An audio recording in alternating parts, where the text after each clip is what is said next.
Pada akhirnya dendam Tezuka terbalaskan usai mengalahkan monster yang membunuh sahabatnya Saito Yuichi. Di sisi lain, Ren dan Kitaoka sedang berduel dengan masing-masing memiliki gaya bertarung yang berbeda. Ren petarung jarak dekat sedangkan Kitaoka petarung jarak jauh. Karena perbedaan ini, nampak pertarungan berlangsung cukup sengit. Seperti pertarungan sebelumnya, Ren selalu menggunakan trik Fen untuk menghindari serangan jarak jauh Kitaoka. Namun lagi-lagi pertarungan mereka berakhir imbang.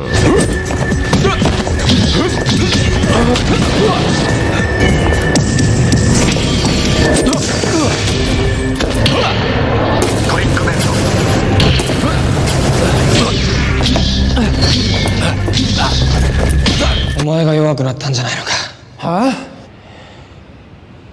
最低だな。だから強いんだよ。 Ancaman Asakura untuk menyelamatkan Goro tak berpengaruh pada Kitaoka. Rupanya Goro sendiri menyadari bahwa Kitaoka tidak akan menyelamatkannya. Meski begitu, ia tetap setia padanya. Asakura yang kesal karena tak ada satupun rider yang datang, ia merusak mobil yang dikendarainya dan tanpa sepengetahuannya, Goro telah bersiap untuk melarikan diri. Reiko menghubungi Shinji untuk menyelidiki latar belakang Asakura. Berhubung sulit dihubungi, ia memutuskan menyelidikinya sendiri. Tezuka mengungkapkan kepada Shinji insiden yang membuatnya menjadi seorang rider. Itu diawali ketika ia mengenal Yuichi yang merupakan seorang pianis. Di tengah kesibukannya bekerja paruh waktu, Yuichi menyempatkan waktunya untuk berkompetisi dalam ajang pemilihan pianis handal. Namun secara tak sengaja, ia mengalami insiden yang membuat lengannya terluka akibat diserang oleh seseorang. Alhasil itu membuat impian Yuichi berakhir. Seketika itu Kanzaki Shiro memberikannya dek kartu Kamen Rider Raya, yang mana jika ia bisa bertahan menjadi rider terakhir, maka akan diberikan kekuatan untuk memulihkan kembali lengannya. Meski Yuichi menginginkan kekuatan tersebut, namun Yuichi menolak karena ia tidak ingin mendapatkan kekuatan dengan cara bertarung. Dengan kata lain, ia tidak ingin menyakiti seseorang. Dan rupanya Guard Thunder adalah monster yang seharusnya menjalin kontrak dengannya. Dan akibat ia menolak kontraknya, Yuichi pun dilahap ke dunia cermin. Sebelum insiden kematiannya, Tezuka sempat meramalnya. Jika ia tidak menjadi rider, mungkin ia kini masih hidup. Namun Tezuka tidak bisa mengubah takdirnya karena Yuichi sepertinya mengetahui bahwa ia akan mati dan membiarkan hal itu terjadi karena mungkin ia sudah putus harapan, terlebih ia tidak ingin bertarung. Tapi jika ia memutuskan untuk bertarung, tentunya ia menjadi rider yang paling kuat karena monster yang dikontraknya Guard Thunder yang agresif yang memiliki kekuatan stamina luar biasa. Dan tujuan Tezuka menghentikan pertarungan rider adalah demi mewujudkan keinginan sahabatnya untuk tidak saling menyakiti. Meski Shinji pada awalnya setuju dengan Tezuka untuk menghentikan pertarungan rider, namun kali ini muncul keraguan dalam diri Shinji karena semenjak ia mengetahui tujuan Ren, ia kini menjadi ragu jika harus menghentikan pertarungan rider.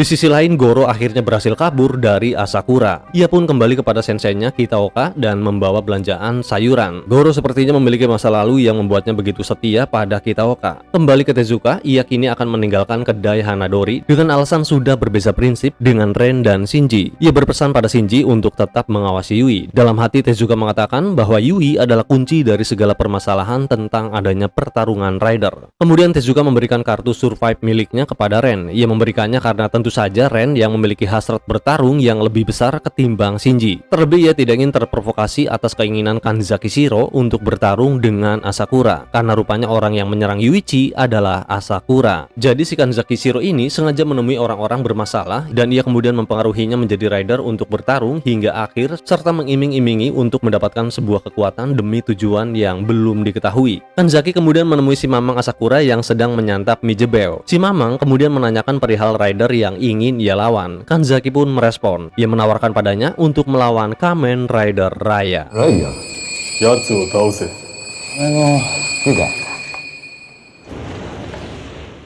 Di Ore Journal, Shinji khawatir pada Reiko yang pergi menyelidiki tentang Asakura. Melihat kegelisahan Shinji karena terlalu serius memikirkan Reiko, Nanako malah berpikiran lain, yang mana ia mengira Shinji melihat Reiko sebagai objek untuk fantasinya.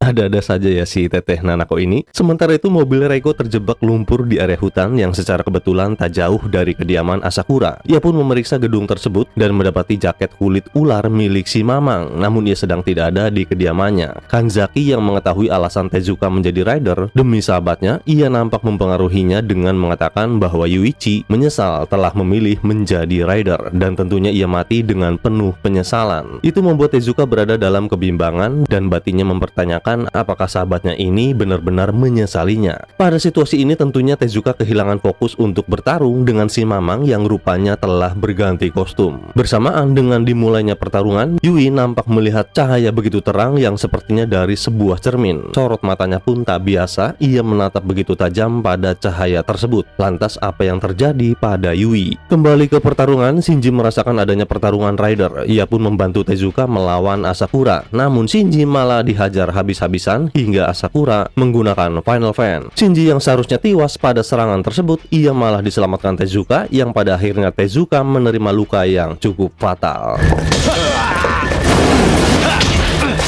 Yuichi, 本当に悔やんでいたのか。アドベントフ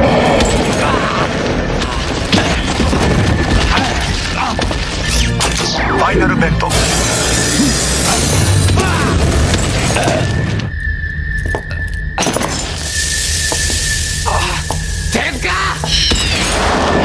Tezuka kehilangan transformasinya. Ren pada akhirnya datang membantu dan meminta Shinji untuk membawa Tezuka. Terkait ramalan yang dikatakan Tezuka tempo hari, kematian rider berikutnya bukanlah dirinya, melainkan Shinji. Inilah mengapa Tezuka merasa begitu tenang yang ketika itu Shinji menanyakan tentang ramalan kematiannya. Namun pada kenyataannya, Tezuka telah berhasil mengubah takdir dengan mengorbankan dirinya. Terlebih hatinya mempertanyakan tentang penyesalan yang dialami Yuichi akan pilihannya menjadi rider. Itu tentu membuat Tezuka kehilangan fokus dalam bertarung. Tezuka melihat Yui nampak terlihat adanya perbedaan yang mana di cermin kepala Yui terlihat besar, bak seperti anak kecil. Ketika sakaratul maut, ia menunjuk tanpa sepatah kata pun hingga pada akhirnya ia harus berpulang ke rahmatullah. Dan inilah akhir hayat dari Kamen Rider Raya, sang pengubah takdir. そしてそれがもっと大きな運命を変えるかもしれない。やっと外れる。嘘だろ。ベズカ！ベズカ！ Sementara itu Ren melawan Oja dengan menggunakan kartu Advent yang dipercayakan Tezuka. Saat Ren mengeluarkan kartu ini, Dark Visor secara otomatis berubah menjadi Dark Visor Sway. Ia pun berubah menjadi Kamen Rider Knight Survive, yang mana pada form ini semua kemampuannya mengalami peningkatan drastis. Ia kemudian menggunakan Sword Fan dari versi ini, Dark Blade, dengan kekuatan serangan 4000 EP. Strike Fan milik Oja bahkan ditebas, yang membuat Oja mengalami luka yang cukup fatal. Dalam pertarungan, mereka dicampuri oleh sosok monster cermin Antelope Gazelle. Namun karena ia tidak mampu menandingi kekuatan Knight Survive, maka ia pun mundur, begitupun dengan Oja.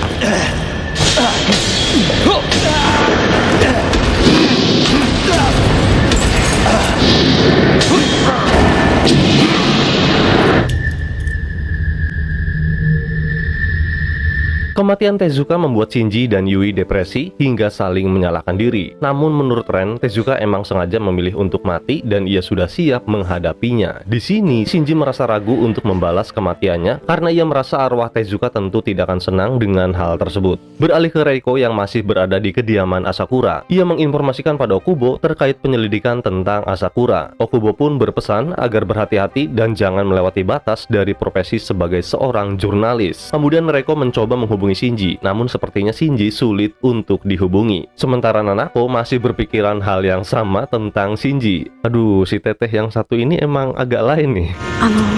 木戸君は何真面目だったからその反動ってやつか。ダイエットで言えばリバウンド。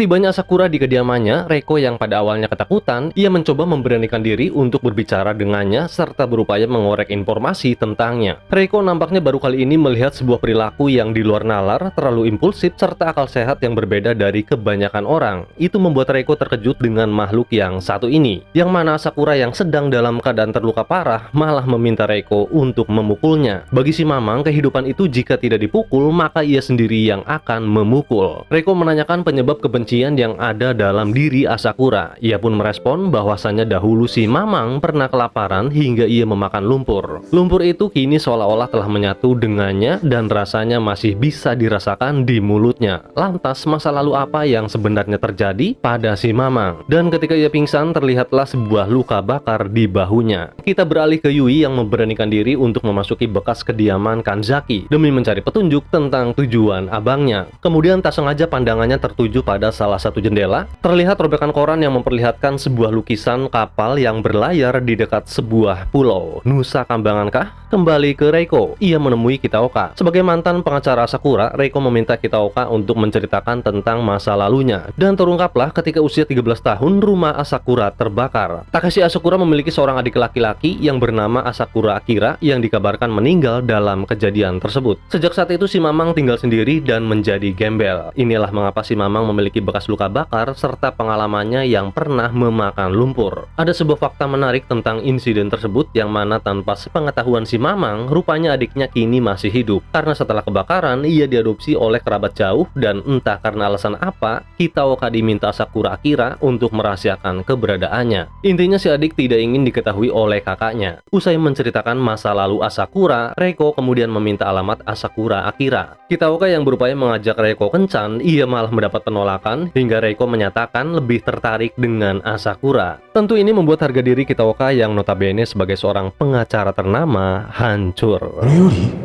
私朝倉にしか興味がないの。朝倉？俺より朝倉の方がいいんだってさ。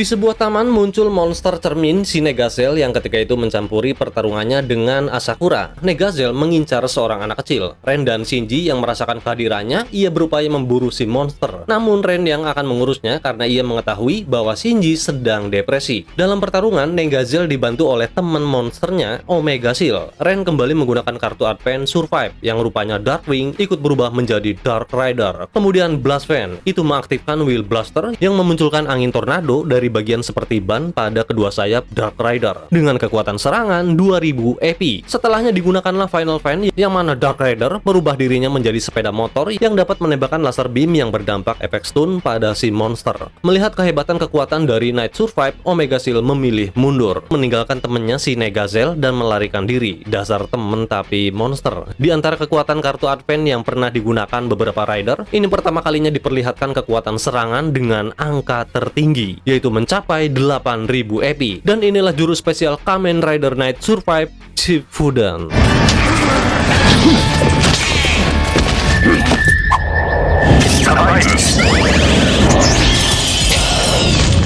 Blast Vent. Fire Vent.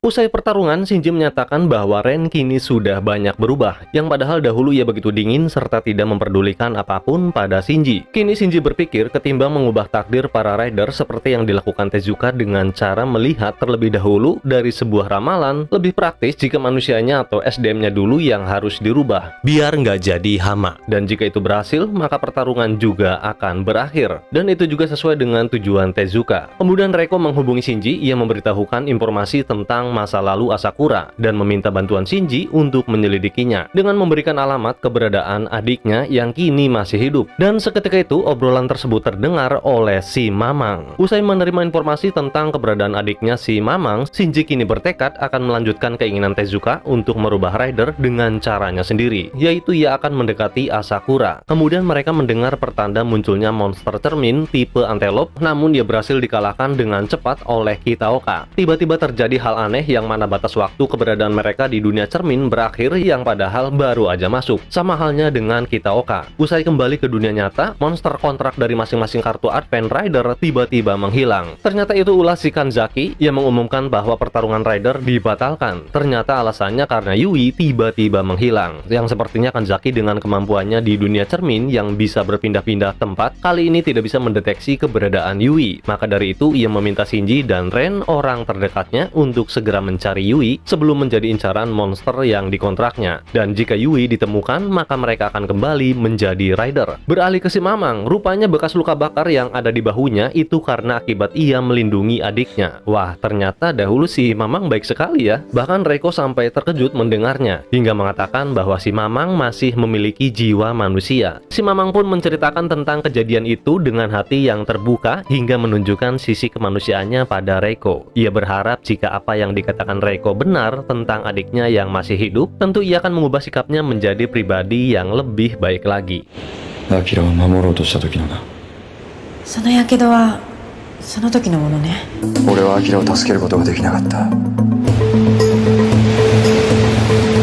Ren dan Shinji menanyakan keberadaan Yui pada bibinya, namun si bibi tidak mengetahui kemana ia pergi. Akan tetapi ia teringat bahwa Yui pernah menanyakan tentang rumah tua semasa ia kecil. Dan menurut feelingnya Yui pergi ke sana. Ren dan Shinji kemudian mendatangi rumah tersebut. Setibanya di sana, Shinji mengatakan bahwasanya ia juga pernah melihat kaca yang ditutupi koran semacam ini ketika pertama kali ia menemukan Dekartu Rider. Ren pun merespon kemungkinan orang tersebut mengetahui tentang dunia cermin. Nah, ini berarti kemungkinan besar pengguna Dekartu Ryuki sebelum Shinji, yaitu si Koichi Sakakibara, mengetahui asal-usul tentang dunia cermin tersebut, yang karakternya ini ditampilkan pada episode spesial Ryuki 13 Rider. Kembali ke cerita, mereka tak sengaja melihat lukisan yang diletakkan pada robekan koran di jendela yang dilihat Yui tadi. Dari tulisan di balik lukisan pantai, itu menjelaskan bahwa digambar oleh Yui semasa kecil. Dan Ren nampaknya mengenali lokasi pantai tersebut, yaitu Pantai Owarai. Seketika itu mereka hampir kena serangan monster cermin yang menyerang tiba-tiba, karena rupanya tak hanya menjadi target monster yang dikontraknya saja, rupanya monster lain juga menargetkannya. Namun harus bagaimana lagi meski kini mereka kehilangan kemampuan untuk bertransformasi karena masih terikat kontrak, mereka tidak punya pilihan lain selain melakukan apa yang Kanzaki Shiro perintahkan. Sementara itu Kitaoka tiba-tiba tergeletak, itu karena akibat penyakit yang dideritanya yang sulit untuk disembuhkan. Selesai sadar, di sini terungkap bahwasannya dahulu Goro pernah terjebak dalam sebuah insiden yang mana Kitaoka menolong serta merawatnya. Dan gara-gara perkara tersebut, Kitaoka yang memiliki penyakit yang sulit disembuhkan ini telat mendapatkan perawatan. Hingga pada akhirnya kini Kitaoka telah mendapat vonis dari dokter yang kematiannya tidak lama lagi. Inilah mengapa Goro begitu setia pada Kitaoka. Ternyata makin kesini makin banyak ya dramanya. Boleh juga nih series. Beralih ke Reiko yang menemui adik dari si Mamang yang kini memiliki nama samaran Mihara. Mendengar Reiko menyebut nama si Mamang, nampak Akira bersikap dingin padanya. Namun karena Reiko mengatakan bahwa ia mengetahui dari Kitaoka, ia pun mulai membuka obrolan serta menceritakan tentang kejadian kebakaran tersebut. Yang mana pada saat kejadian, Akira tidak sadarkan diri hingga ia tidak tahu jika Sakura melindunginya dari kebakaran. Tempo hari ketika ia mendengar dari pihak kepolisian berita tentang kematian Asakura, entah kenapa itu membuatnya merasa lega. Reiko pun berupaya meyakinkan Akira bahwa Asakura kini sudah tobat dan ingin bertemu dengan adiknya. Namun Akira menghindar dan menolak untuk menemuinya. Setibanya Shinji dan Ren di Pantai Owarai, akhirnya mereka menemukan Yui. Ketika sedang asik mengobrol, tiba-tiba mereka kembali diserang monster. Alhasil mereka harus mencari tempat persembunyian dan memisahkan diri dari Yui. Seketika itu Kanzaki pun muncul. Ia berkata pada Yui agar tidak usah mengkhawatirkan Ren dan Shinji, yaitu karena mungkin mereka telah menemukan Yui. Terkait dengan apa yang dikatakannya ketika itu bahwa Yui tidak ada hubungannya dengan pertarungan rider, Kanzaki berharap Yui percaya padanya. Karena selama ini sebagai seorang kakak, ia tidak pernah berbohong. Deburan ombak serta suasana pantai yang menyerbu ke dalam kalbu membuat keduanya sejenak bernostalgia. Karena rupanya di pantai inilah terakhir kalinya mereka menghabiskan waktu bersama ayah dan bunda. Sebagai satu keutuhan jalinan kasih keluarga cemara. Kemudian Kanzaki menjanjikan padanya kebahagiaan yang hakiki di masa depan. Belum sempat merespon yang dikatakan Kanzaki, tiba-tiba Shinji dan Ren mendatanginya. Seketika itu Kanzaki pun menghilang dan hanya terdengar suara bahwasannya mereka akan kembali menjadi rider. Kemudian Reiko menghubungi Shinji dan mengatakan terkait Akira yang tidak bisa menerima kenyataan bahwa Asakura masih hidup. Sebelum ke tempat Reiko, Shinji kembali mengatakan hal yang sama, bahwa ia akan merubah para rider menjadi manusia yang lebih baik. Dengan begitu mungkin mereka dengan sendirinya akan berhenti bertarung. bingung. Singkat cerita, mereka menemui Akira. Ternyata ia sangat takut pada si Mamang karena mungkin dulu si Mamang sering menyiksanya. Inilah mengapa ia mengganti identitasnya sebagai Mihara. Namun mendengar Reiko yang mengatakan bahwa si Mamang bisa merubah sikapnya jika bertemu dengannya, maka Akira pun mempertimbangkan untuk menemuinya. Dalam perjalanan, Reiko sempat berkata, ada sebuah pelajaran yang diambil dari Asakura, bahwa sejahat apapun manusia, pasti ada sisi baiknya, karena ia tetaplah manusia. Baru setengah perjalanan, si Mamang tiba-tiba muncul. Mungkin saking kangennya ingin bertemu dengan adiknya. Akira kemudian menghampirinya. Ia sangat berterima kasih karena si Mamang menolongnya ketika insiden kebakaran. Namun di sini terungkap bahwasanya si Mamang tidak pernah menolongnya, justru ia yang menyebabkan kebakaran tersebut. Lah, ia ingin bertemu adiknya bukan karena kangen, melainkan ingin melenyapkannya. Mampus. Reiko yang tidak percaya hal tersebut, ia menghampiri Asakura. Dan seketika itu Akira dimamam oleh Venosnack. Itu terjadi begitu cepat hingga membuat Reiko menganggap bahwa Akira tiba-tiba menghilang. Rupanya Reiko selama ini hanya diperalat, yang kemudian ia dibuat pingsan. Dan harapan Shinji agar Asakura berubah pun pupus. Tentu saja karena jiwa si Mamang bukan jiwa manusia biasa, melainkan jiwa seorang monster.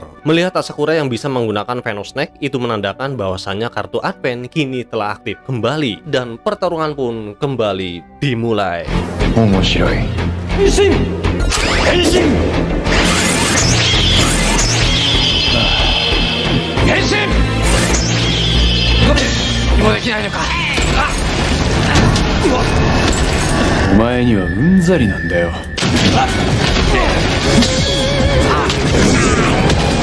Final Bento.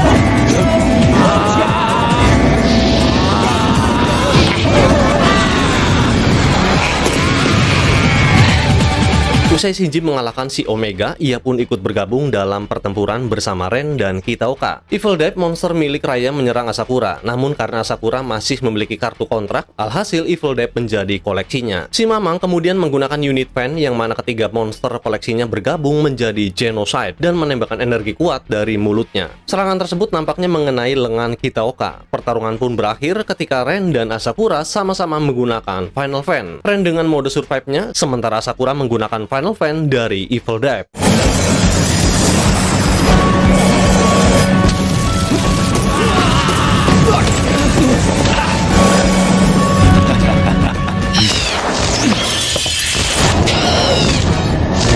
Final Bento. Final Bento.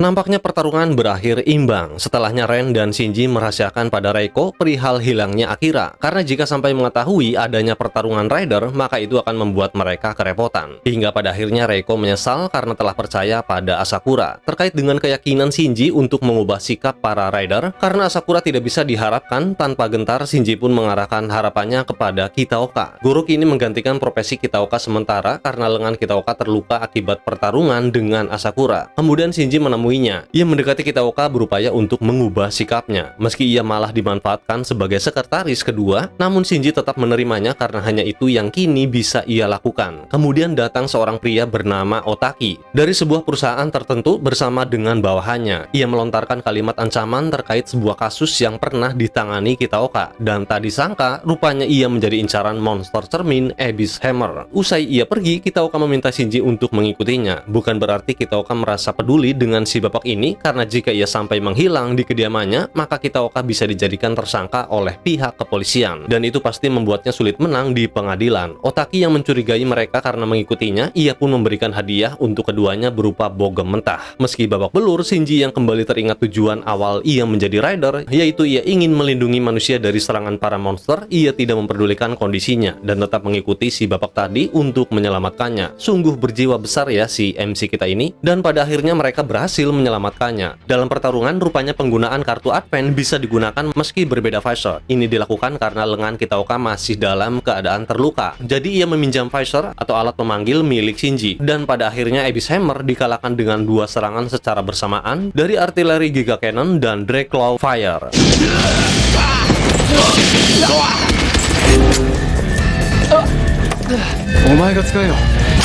Shoot Bento. Guard Bento.